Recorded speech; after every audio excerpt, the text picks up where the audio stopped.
महाराष्ट्राचे मुख्यमंत्री Devendra Fadnavis world economic फोरमसाठी स्वित्झर्लंडमधल्या दावोस या शहरात गेलेले आहेत. ते तिकडे गेलेले असताना मागच्या 2 दिवसांपासून महाराष्ट्रात ज्या चर्चा चालू होत्या की एकनाथ शिंदेंचे नगरसेवक फुटणार आणि ते ठाकरेंना मिळणार, किंवा एकनाथ शिंदेंचे नगरसेवक फुटणार आणि ते भारतीय जनता पक्षाला मिळणार, त्यानंतर आज नवीनच चर्चांना उधाळ आलाय. ती चर्चा आहे दोन्ही शिवसेना एकत्र येऊन मुंबईचा महापौर शिवसेनेचाच करण्याची. अर्थात मुंबईचा महापौर मग शिवसेनेचा, म्हणजे कुठल्या शिवसेनेचा होणार हा प्रश्न असेलच. पण या चर्चांना जोर आणला आहे तो संजय राऊत यांनी. संजय राऊत यांनी आज जी पत्रकार परिषद घेतली त्या पत्रकार परिषदेत ते म्हणाले की मी ताज लँडसेंड या हॉटेलमध्ये जाणार आहे, तिथे मला जेवायला जायचंय, त्याचा वेगळा काही अर्थ काढू नका. पण अजूनही सगळे पत्ते खुले आहेत असं त्यांनी त्यांच्या पत्रकार परिषदेत सांगितलं. आणि त्यामुळे असं वाटायला सुरुवात झाली, काही न्यूज चॅनलनी सरळ असं सांगायला चालू केलं की अशा पद्धतीची एक भेट संजय राऊत आणि एकनाथ शिंदे यांच्यामध्ये झालेली पण आहे. अर्थात तशी भेट अजून झालेली नसली तरी चर्चा मात्र मुंबईमध्ये अशा पद्धतीची आहे. मग नक्की मुंबईचा महापौर हा शिवसेनेचाच होणार आणि दोन्ही शिवसेना त्यासाठी एकत्र येणार, हे खरं होईल काय की याच्यामध्ये काहीच तथ्य नाही? हे सगळं बघूया आजच्या या व्हिडिओमध्ये.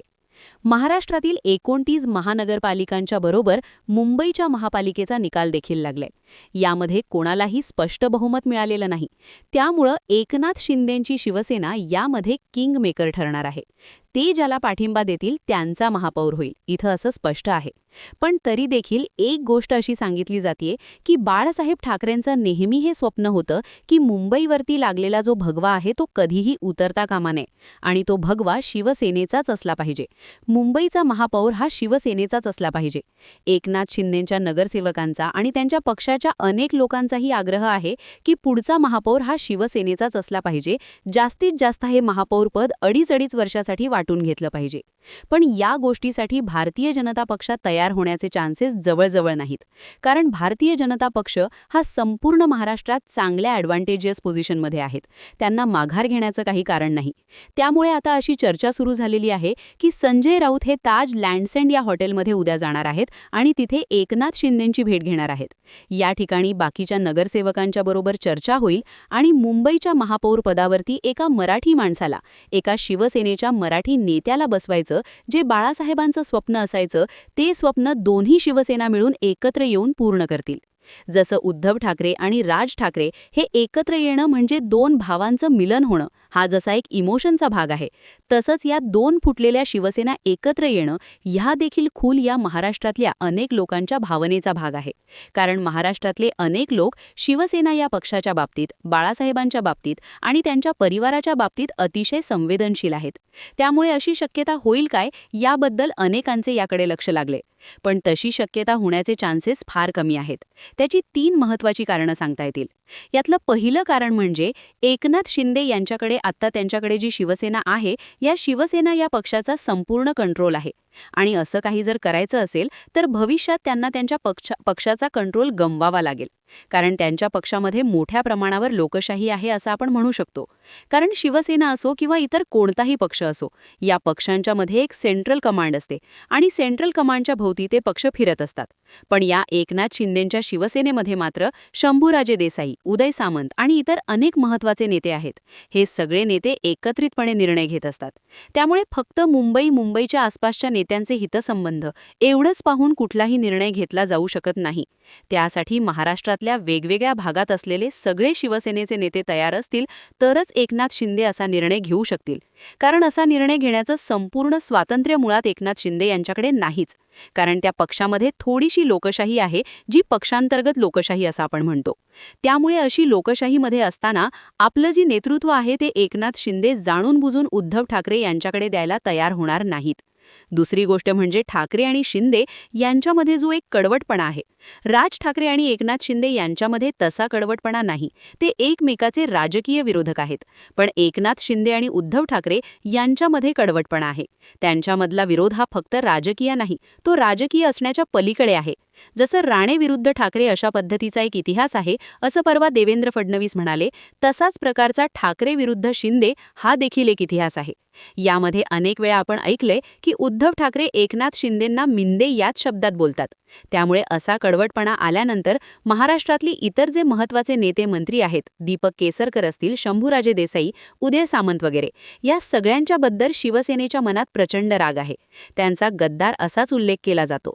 ह्या सगळ्या गोष्टी समोर जर ठेवल्या तर हे नेते आपली जी ॲडव्हान्टेजेस पोझिशन आहे, आता सध्या जे बेनिफिशरीज आहेत ते सत्तेचे, हे सगळं सोडून हा कडवटपणा विसरून शिवसेनेच्या उबाठा गटाबरोबर एकत्र येतील फक्त मुंबईच्या महापौरपदासाठी, असे कोणतेही चान्सेस नाहीत. तिसरी गोष्ट म्हणजे एकनाथ शिंदे यांचे महाराष्ट्राच्या सरकारमध्ये मोठे हितसंबंध गुंतलेले आहेत.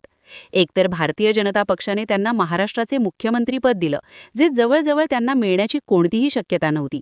त्यांना एक मोठा नेता बनवलं. पण तरी देखील आता एकनाथ शिंदे त्यांच्यापासून जर वेगळं व्हायचा विचार करतील किंवा भारतीय जनता पक्षाला जर मुंबईत धोका द्यायचा विचार करतील, कारण जर शिवसेनेचा महापौर होण्यासाठी ते एकनाथ शिंदे आणि उद्धव ठाकरे एकत्र आले तर तो बीजेपीला दिलेला धोका असेल. त्यामुळे असा जर धोका त्यांनी दिला तर महाराष्ट्र सरकारमध्ये जे त्यांचं आता स्थान आहे ते त्यांना गमवावं लागेल. कारण BJP plus NCP Ajit Pawar गट जरी मिळाले तरीही महाराष्ट्राचं सरकार पूर्ण होऊ शकतं आणि अनेक महत्त्वाची खाती उलट अजित पवारांना मिळतील, जी आता सध्या एकनाथ शिंदे यांच्याकडे आहेत. त्यामुळे एकनाथ शिंदे यांच्याकडे असलेली महत्त्वाची खाती, त्यांच्याबरोबर त्यांची इतर मंत्री, हे सगळी आपली मंत्रिपदं सोडून आपल्याकडे असणारं महाराष्ट्र सरकारमधलं सरकारपद सोडून ते फक्त मुंबईच्या एका महापौर पदासाठी एवढी मोठी रिस्क अजिबात घ्यायला तयार होणार नाहीत. दुसरी गोष्ट म्हणजे शिंदे यांच्याकडे असणारे अनेक मंत्री किंवा त्यांचे अनेक आमदार यांच्यावरती ईडीच्या धाडी पडून गेलेले आहेत. ईडीची कारवाई त्यांच्यावरती चालू होती, पण जेव्हा ते सरकारमध्ये सामील झाले त्यानंतर या ईडीच्या केसेस सगळ्या थांबलेल्या आहेत. किरीट सोमय्या कुणाकुणाच्या कसं मागं लागलेले हे ते तुम्हाला सर्वांना माहिती आहे. महाराष्ट्राने ते बघितलंय. त्यामुळे एकनाथ शिंदे फक्त मुंबईच्या महापौर पदासाठी एवढी मोठी रिस्क घेऊन विरोधी बाकावरती जाऊन बसायचं धाडस करणार नाहीत. ते त्यांना परवडणार नाही. भारतीय जनता पक्ष हा आता भारतातला सर्वात जास्त पॉवरफुल पक्ष आहे, महाराष्ट्रातला सुद्धा, आणि त्याच्या विरोधात जाऊन असं काहीतरी करणं म्हणजे एक प्रकारचा पॉलिटिकल सुसाईड ठरेल. त्यामुळे एकनाथ शिंदेंनी आता आपले नगरसेवक जे ताज लँडसेंड या हॉटेलमध्ये नेऊन ठेवले आहेत, ते त्या म्हणतायत की तिथे मार्गदर्शन शिबिर चालू आहे किंवा कुठली तरी कार्यशाळा चालू आहे.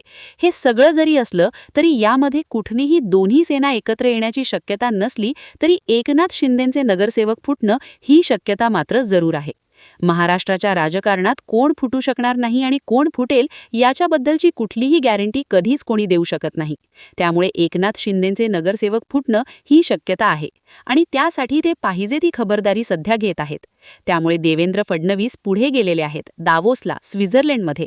त्यावेळी त्यांच्या पाठीमागे अशी काहीतरी घटना घडेल आणि एकनाथ शिंदे आणि सेना एकत्र येतील अशी शक्यता जरी नसली तरी एकनाथ शिंदेंचे नगरसेवक फोडून उद्धव ठाकरे, राज ठाकरे आणि काँग्रेस तिघजण एकत्र येऊन महाराष्ट्रातल्या आर्थिक राजधानीमध्ये म्हणजे मुंबईमध्ये आपली सत्ता कायम करू शकतात. हे चान्सेस आहेत आणि ह्या चान्सेसला टाळण्यासाठी सध्या एकनाथ शिंदे आपल्या नगरसेवकांना घेऊन तिकडे बसलेले आहेत. त्यामुळे दोन्ही सेना एकत्र येतील का या प्रश्नाचं उत्तर मला तरी वाटतं नाही. पण राजकारणात कुठल्याही चान्सला कधीही नाकारून चालत नाही. कोणतीही गोष्ट कधीही होऊ शकते. पण मला वाटतं की 99% अशी होण्याचे चान्सेस नाहीयेत. तुमचं असं काही होईल त्याबद्दल तुम्हाला काय वाटतं ते आम्हाला कमेंटमध्ये सांगा. व्हिडिओ आवडला असेल तर व्हिडिओला लाईक करा, चॅनलला सबस्क्राईब करा. पुन्हा भेटू पुढच्या व्हिडिओमध्ये. तोपर्यंत पाहत रहा गर्जना मराठी. जय हिंद, जय महाराष्ट्र.